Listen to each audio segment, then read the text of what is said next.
ক্রাকশাল সারিগাঁও হাকর super hike বা বিশালগড় বখাকস্তে রাকেশ চক্রবর্তী বিশালগড় থানাও কিসাসক জেলারનો કેબેંગે મામલા ક્લાઇમરી મામલાનો cherry નાયના અંખોરી સ્રાંગશાલથી બડો વિશાલગોડ થાનાની police central જેલની જેલર મોહમ્મદ માફિઝ મિંજા તે સેન્ટ્રી તપન રૂપિણીનો રক্ষા શેમન ખા રમજાને રકનો সংগ্রহশালা পুলিশ রিমান্ড সারি বিশালগড় বখাকস্তে দরবানগ 30,000 নাই।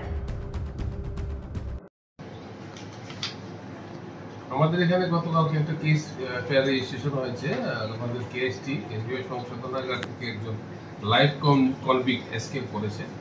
তো ওর এই কেসের ইনভেস্টিগেশনে আমরা দুজনকে আমরা অ্যারেস্ট করেছি এবং ইনভেস্টিগেশন আমাদের চলছে ট্রেস করার জন্য।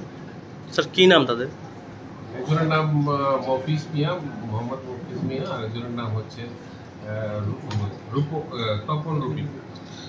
কি করতো তারা জেল কর্মী, ওয়ার্ডার, কেন্দ্রীয় সংশোধনাগারের কর্মী। স্যার যে আসামিটা পালিয়ে গিয়েছে তার কি নাম স্যার? স্বর্ণকুমার ত্রিপুরা। তাকে খোঁজার জন্য কি কোনোখানে তল্লাশি চালানো হয়েছে? সমগ্র প্রসিডিউর করা হচ্ছে, তাকে তল্লাশি করার জন্য যা যা করণীয় সব কিছুই করা হচ্ছে। স্যার জেল থেকে কিভাবে পালিয়ে গিয়েছে এমন কোনো তথ্য কি আপনারা?